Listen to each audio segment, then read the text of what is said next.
So the Lord's Supper is an example of what we're going to start with, but before, let's kind of back up a little bit. God gives us the idea to establish memorials. A memorial is anything that causes us to remember. Okay, sometimes we can remember a person, an event, a great happening, a miracle. But it's something that when we remember these things, that it will increase our faith. It will direct us and it's going to guide us.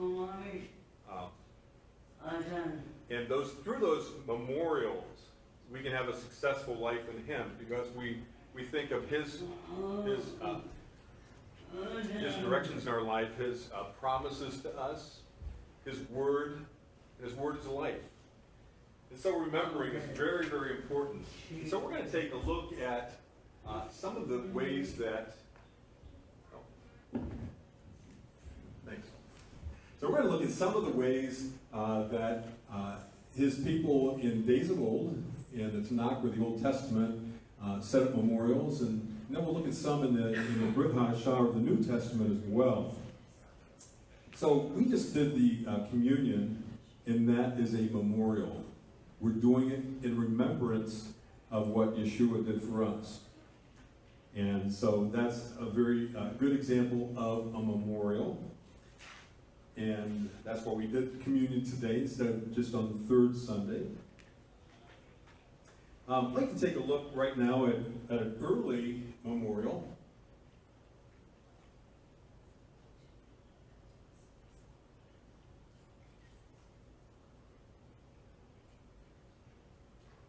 Oh, there we go. Okay. And that memorial is found in the section in Genesis or Bereshit that talks about Jacob's dream. Now, let's go ahead and read this collectively. Jacob left Beersheba and set out for Haran, and you can join me here. When he reached a certain place, and you can join me then in reading this collectively. When he reached a certain place, he stopped for the night because the sun had set. Taking one of the stones there, he put it under his head and lay down to sleep. He had a dream in which he saw a stairway resting on earth, with its top reaching to heaven, and the angels of God were ascending and descending on it. There above it stood the Lord, and he said, I am the Lord, the God of your father Abraham, and the God of Isaac. I will give you and your descendants the land on which you are lying. Your descendants will be like the dust of the earth, and you will spread out to the west and to the east, to the north and to the south. All peoples of earth will be blessed through you and your offspring. I am with you and will watch over you wherever you go. And I will bring you back to this land. I will not leave you until I have done what I promised you. When Jacob awoke from his sleep, he thought, surely the Lord is in this place, and I was not aware of it. I am with you and will watch over you wherever you go, and I will bring you back to this land. I will not leave you until I have done what I have promised you. When Jacob awoke from his sleep, he thought, surely the Lord is in this place, and I was not aware of it. He was afraid and said, how awesome is this place? This is none other than the house of God. This is the gate of heaven.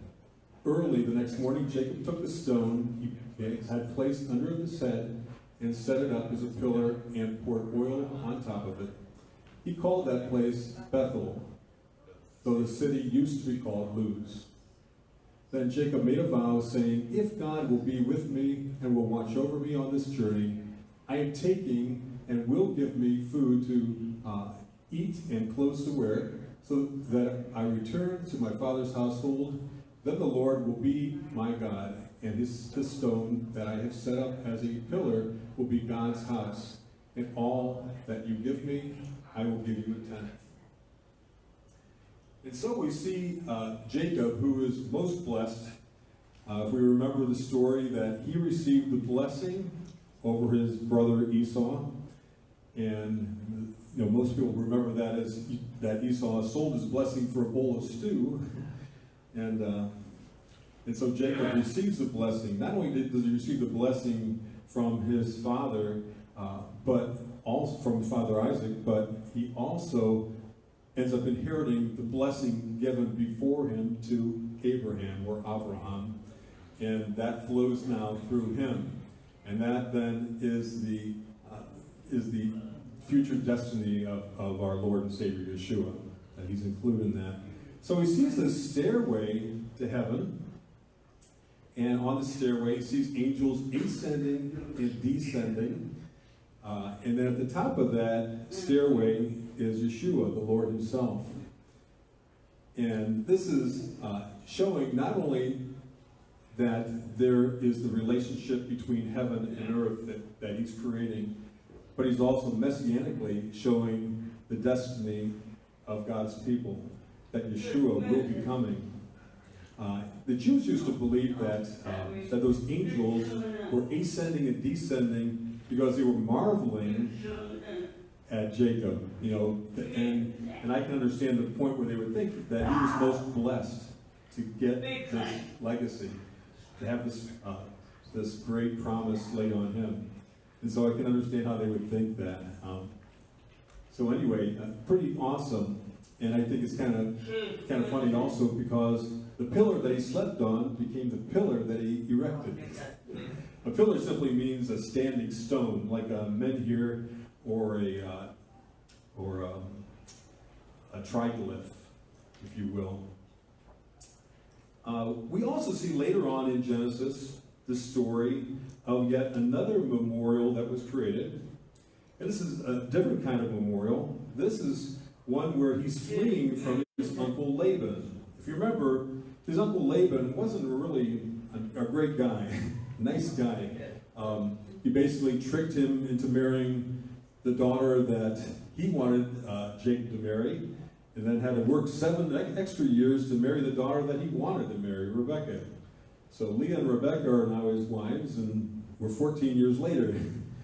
And so he ends up working for his uncle Laban, and he continues to be blessed. He's just increasing and increasing and increasing, and Laban is like losing, along the way, because he says, okay, you can have this sheep if he's going to have a spot, and then the sheep are all born with spots, and he says, okay, now you can have the cows that have the, whatever, or solid colors or whatever, and this, this year, and so they all end up being born solid, but whatever he asks for, God always makes sure that Jacob gets the blessing, and his uncle Laban was pretty angry about that.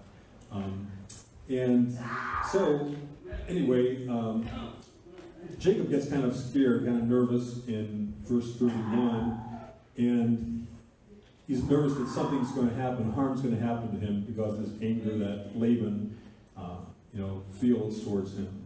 And so he aims to go and to flee from him and take his wives and his livestock with him.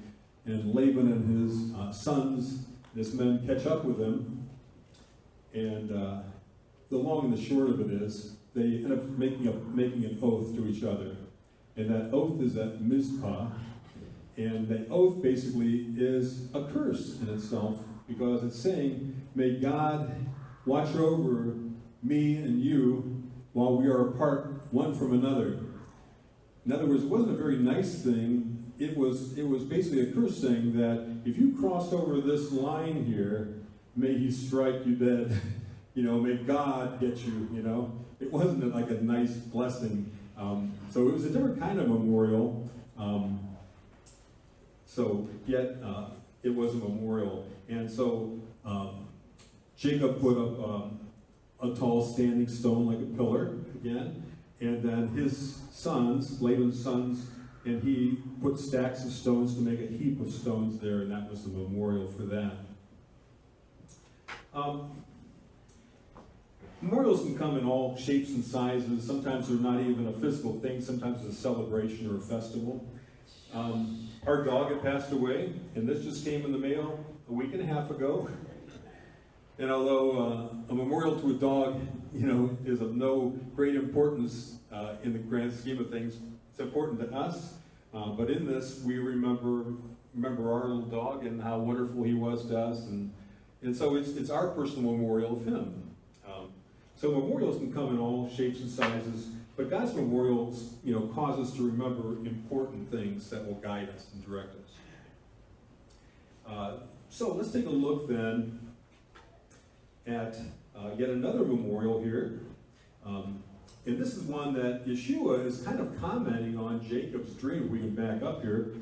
In John 1, 51, he says to Nathanael, after dealing with Nathanael and Philip, he says, "Very truly I tell you that you will see the heavens open and the angels of God ascending and descending on the Son of Man." And so when Jacob was looking at that dream he was having with the angels, he was really seeing the Lord and the Lord's fulfillment now in John 1 that John tells us about.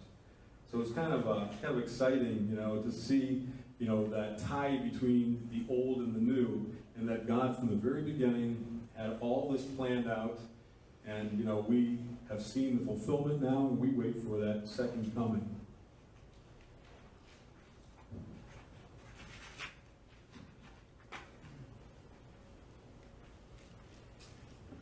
Now we go to Joshua leading the Israelites across the Jordan River on dry ground. Where did we hear that one before? Yeah. Moshe leading the children across the sea, and the waters opening up after the Exodus, or during the Exodus rather, and then swallowing up the Egyptians. So we see kind of a repeat of that, but now with Joshua. Joshua is leading the Israelites across the Jordan River on dry ground, and the 12 stones that he directs each of the tribes to lay as a memorial. And this entire reading can be found in Joshua 3:5. We're going to just look at a section of that, though, for time. If you want to join me in reading this. "Now it came about when all the nations had finished crossing the Jordan, that the Lord spoke to Joshua, saying, 'Take for yourselves 12 men from the people, one man from each tribe, and command them, saying, Take up for yourselves 12 stones from here out of the middle of the Jordan, from the place where the priests' feet are standing firm, and carry them over with you, and lay them down in the lodging place where you will lodge tonight.' So Joshua said to them, 'Cross again to the ark of the Lord your God into the middle of the Jordan, and each of you take up a stone on his shoulder, according to the number of the tribes of the sons of Israel. Let this be a sign among you, so that when your children ask later, saying, What do these stones mean to you? Then you shall say to them, Because of the waters of the Jordan were cut off before the ark of the covenant of the Lord, when it crossed the Jordan, the waters of the Jordan were cut off, so these stones shall become a memorial to the sons of Israel forever.'" And that memorial is that the waters opened up, and they heaped up on top of each other on either side of the Jordan River, and the children of Israel came across into the promised land. And in the middle of that